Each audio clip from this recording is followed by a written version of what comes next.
She was young, vibrant, and full of life. Zoe Campos loved deeply her family, her friends, and every stray animal she crossed paths with. But one cold November night, she vanished. No warning, no goodbye. What happened in the dark hours after midnight? What secrets are buried in the quiet town she called home?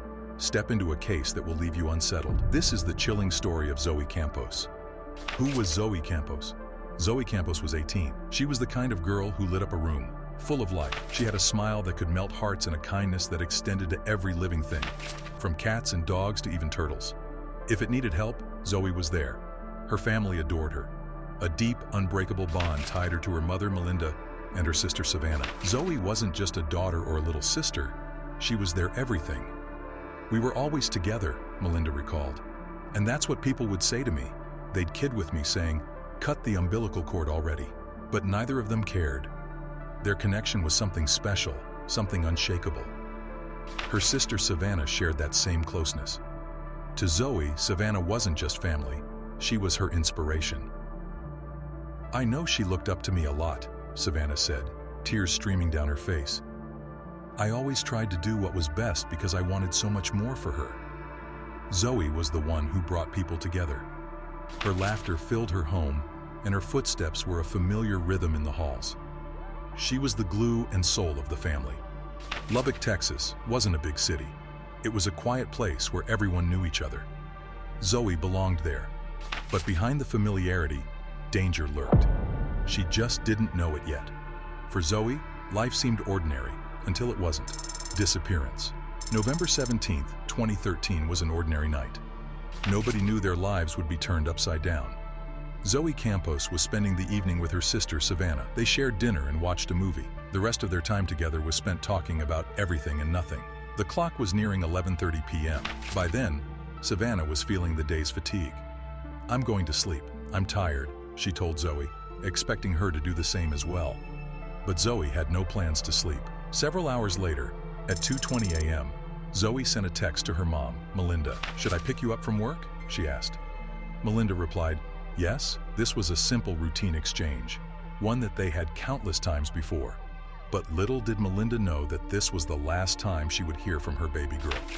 The next morning, Savannah woke up to an empty house. She couldn't find Zoe in her room. In fact, she was nowhere to be found around the house.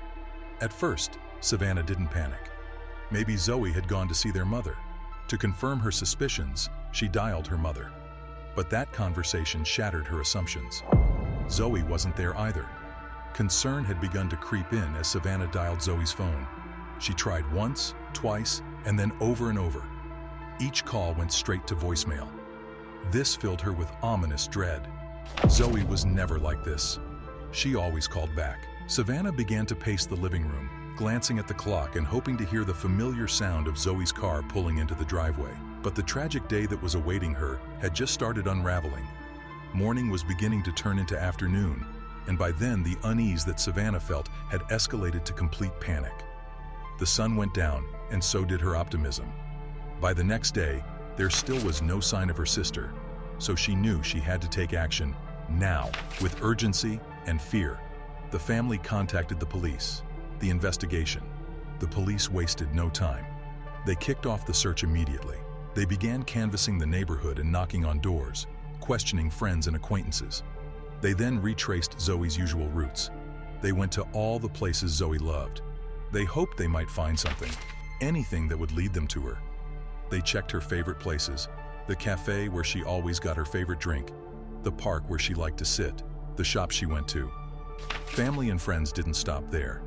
They posted about Zoe on social media. They shared her photo and every detail they could think of. Her smile was everywhere, on street corners, on flyers, in shops. But it was like she had disappeared into thin air. No one knew where she was. No one had any answers. The hooded man and the waning of hope. Then something weird happened. Zoe's silver car was seen driving through town, but it wasn't Zoe driving. A man in a hood was behind the wheel. His face was hidden. Zoe's aunt, Monica, saw the car while she was out. Her heart almost stopped. She couldn't believe what she was seeing. "I turned the car around and followed him," Monica said later. She was scared, but she didn't think about that. She just knew she had to follow him. She gripped the wheel tight as she stayed behind the car. The man kept his hood low. Monica couldn't see his face. He was driving really fast, turning down a lot of different streets, as if he knew someone was following him. Then he just pulled into an apartment parking lot. Monica then stopped her car and got out. But before she could get close, the man got out of the car and disappeared into the shadows. He was gone. The police came and searched the car. Inside, they found some weird stuff. Duct tape, a phone charger, a men's jacket. None of it made sense. The duct tape, it looked bad, like it could be for something terrible. The jacket, did it belong to the man? The phone charger, it was just a normal thing, but now it seemed sinister. Why was Zoe's car there? Who was the hooded man? And the biggest question of all, where was Zoe? The police continued to search for answers. They looked at Zoe's phone records. Her last phone signal was near Lowry Field, a football stadium. They searched the area, checked under the bleachers, around the buildings, everywhere they could think of. But they found nothing. Another dead end. Another day with no answers. Time kept moving, even though it felt like it shouldn't. Zoe's family tried to hold on to hope, but it got harder every day. They couldn't stop thinking about her. Savannah, her sister, thought back to their last moments together. She asked herself over and over if she missed something. Was there something she didn't see? Their mom, Melinda, couldn't stop feeling guilty. Zoe had texted her late at night, but it was just a normal, everyday text.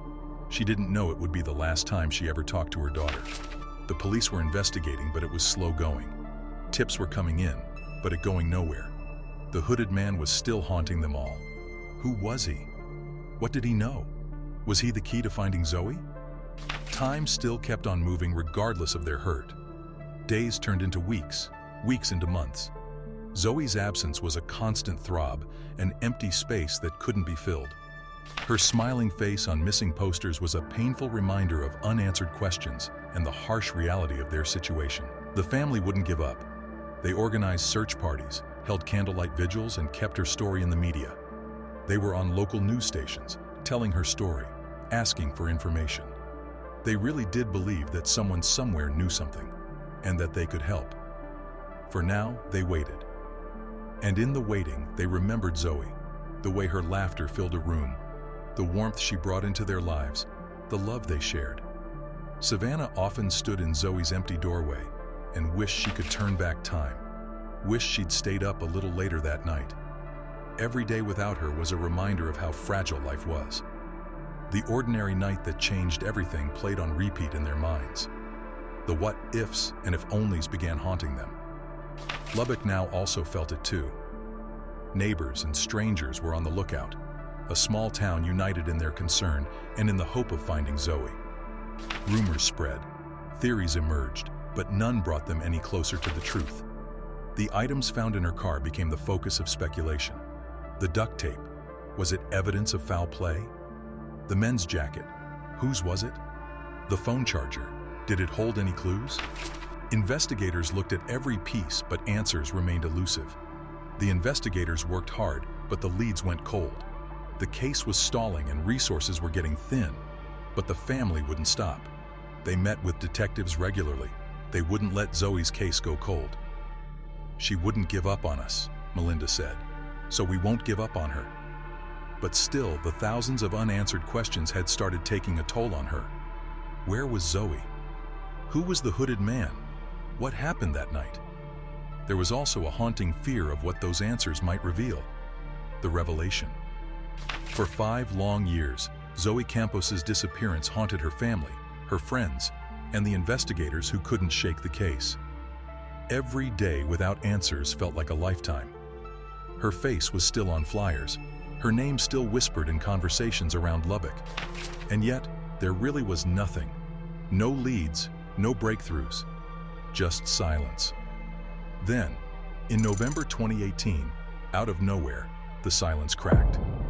Carlos Rodriguez, who was already sitting in jail for an unrelated charge, started talking. It wasn't a straightforward confession. No, it was only some bits and pieces. Mostly half-muttered admissions to a cellmate. The kind of words you would almost hope are just a twisted joke. But the words kept coming, and eventually, they made their way to the right ears. Had a history. One of violence, stalking, intimidation. There was at least one previous arrest for harassment of an ex-girlfriend, for following her around, making threats toward her. Folks who knew him talked about his temper, his volatility. He wasn't someone you wanted to mess with. Rodriguez told a story that felt almost too grotesque to believe. He said Zoe had come to his house willingly that night. She wasn't forced, wasn't dragged. Apparently, she was there because she wanted to be. They talked and they hung out. At some point during their conversation, they started smoking.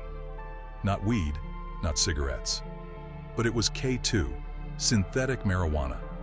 The kind of drug that doesn't just alter your state of mind, it breaks it completely. Synthetic marijuana was cheap, readily available, and disastrous in its consequences. He said they smoked that drug together, maybe even laughed together for a while. Then something shifted, something dark. Rodriguez claimed the drug hit him in a way it never had before. Hallucinations, he said. Nightmarish, vivid, uncontrollable hallucinations. And when he looked at Zoe, he didn't see her anymore. He saw something else. A demon. The word sounds ridiculous until you hear how he said it. A demon. That's what he told them. In that moment, Zoe became a creature in his mind. Something terrifying, something dangerous. He said he reacted out of fear, but what he did to her had nothing to do with fear. It was violence, plain and simple. Rodriguez claimed he hit her first, hard enough to knock her back, but not enough to stop her. Zoe tried to get away, to run for the door, but he didn't let her go. He grabbed her, his hands closing around her neck, and then, silence. She stopped moving. For a moment, he thought she was unconscious, that she might wake up, but she didn't. She was gone. It's the kind of thing you hear and hope is a lie, hope he's just making it up. But when investigators pressed him, he didn't waver. He admitted everything, where it happened, what he did, and where she was now. Zoe was in his backyard, the remains. When the investigators went to the house, the scene was as grim as it gets. Rodriguez's backyard was just a bit of modest patch of land. Nothing remarkable at first glance. But beneath the surface, there was a really terrible secret hiding. Buried in a shallow grave, covered hastily with concrete, were the remains of Zoe Campos. Rodriguez seemed to think spreading concrete over her could somehow cleanse what he'd done.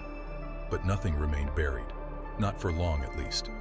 What was left of Zoe's body muttered to itself, about desperation and fear, about life that was cut short. 5 years have passed, but the earth doesn't forget. It hit hard.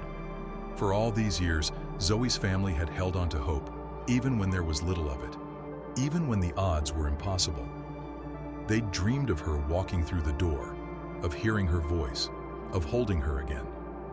Now, there was nothing left to hold on to. What Rodriguez took from them cannot be unwritten. The trial.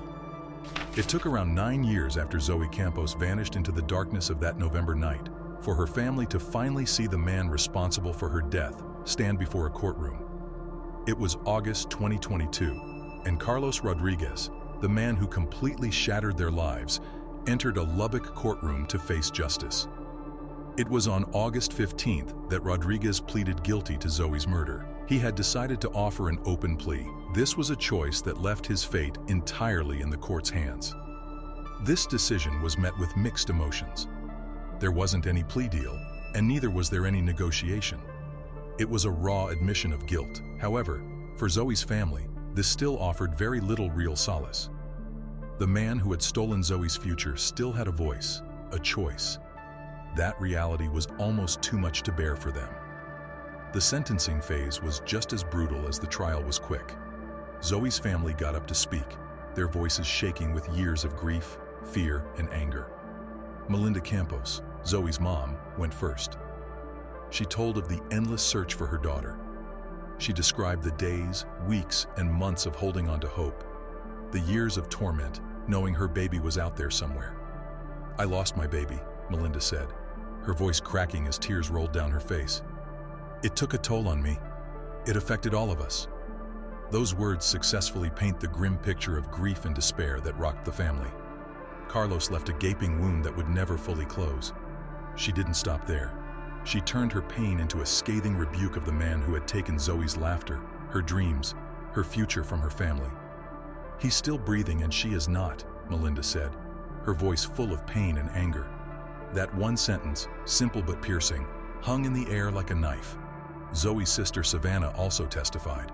Her words were a mix of love and heartache. She talked about Zoe's big personality.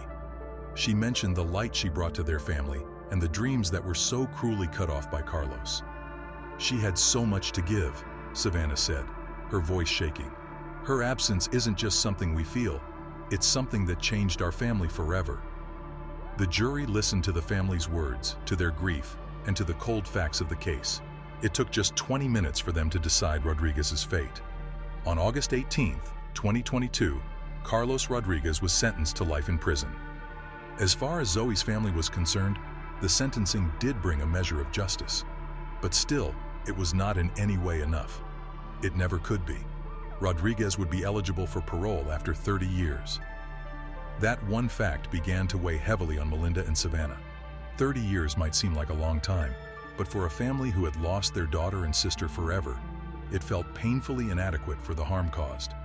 Still, there was some comfort in knowing that Rodriguez would spend decades behind bars, at least that he wouldn't be able to hurt anyone else the way he hurt Zoe. But the pain of what he had done would remain. Aftermath. In the days following the sentencing, the Campos family struggled to process what had just happened. They had waited nearly 9 years for justice, holding on to hope even as it slipped through their fingers with each passing year. Now, the courtroom's decision had provided an answer, but not the one they had wanted. Justice felt hollow because it couldn't undo what had been done. It couldn't bring Zoe back. One aspect was memorable in the course of the proceedings: the consumption of substances, like K2. Although his version of events and the consumption of this illicit drug offered no justification for his crimes, they raised an important point about this alarming issue. The life of Zoe was the collateral damage that arose from the use of drugs with unknown composition and possible fatal effects. It was an annihilating poison, as exemplified tragically by Zoe. Rodriguez's statement could have been his way out, but it was a rallying cry for the people. Following the judgment, police and community leaders were heard addressing parents and educators and young people all over the territory and educating them on the danger posed by synthetic drugs. They emphasized the fact that tragic consequences could be experienced as a result of a single bad decision. Rodriguez's experience, however, was sad in that things went out of hand really fast. This case was a painful reminder that not all evil lurks in the dark corners waiting to strike. At times, it is someone within in close proximity, someone who has earned your trust. The family was a little comforted by the support they received from the community, but the scars of their loss are still very fresh. Day after day, they are reminded of the person they loved who is no more. The laughter, the kindness, the dreams all gone in one terrible instant. Zoe had been a people's person, the type to walk in the room with great energy and fill it with love. She adored pets, wanted to be a motorcycle mechanic, and had a lot to offer. She was able to hold the emotions in until it came to this particular subject. She would have been so great by now, she lamented as tears streamed down her face. "How can I erase what I in my mind went ahead to build?" I asked. Savannah narrated aspirations of the future that Zoe had expressed to her, detailing the specific steps and dreams that are now relegated to the realm of memories. Every time Savannah thought of Zoe, she felt the weight of the void her absence had left behind. The courtroom verdict provided some answers, but it didn't heal the pain. That pain, Melinda said, was constant. It had been with them for years and would remain for the rest of their lives. Zoe's story also became a source of strength for others. Her case raised awareness about the dangers of synthetic drugs, prompting discussions that might save lives. Parents spoke to their children. Schools introduced programs to educate students about the risks. Police departments across Texas revisited cases involving K2, looking for ways to combat its impact. Zoe Campos's life was cut tragically short, but her story continued to ripple outward, touching lives in ways she never could have imagined. As the years go on, the Campos family remains steadfast in their mission to honor Zoe's memory. They hold vigils, share her story, and remind the world that she was more than a victim. She was a sister, a daughter, a friend. She was a bright light, Melinda said, extinguished too soon, but remembered forever. What do you think about the outcome? Does justice ever truly heal the wounds left behind in cases like this? Or is it just a step toward closure? Zoe's story is one of heartbreak, resilience, and the relentless pursuit of answers. Let us know your thoughts in the comments. Do you think justice was served, or could more have been done? If this story moved you, don't forget to like, subscribe, and share to keep these stories alive. Monstrous things were lurking in Missouri. Secrets so dark, they'll leave you questioning everything. Watch True Crime Diaries now, if you dare to uncover the truth.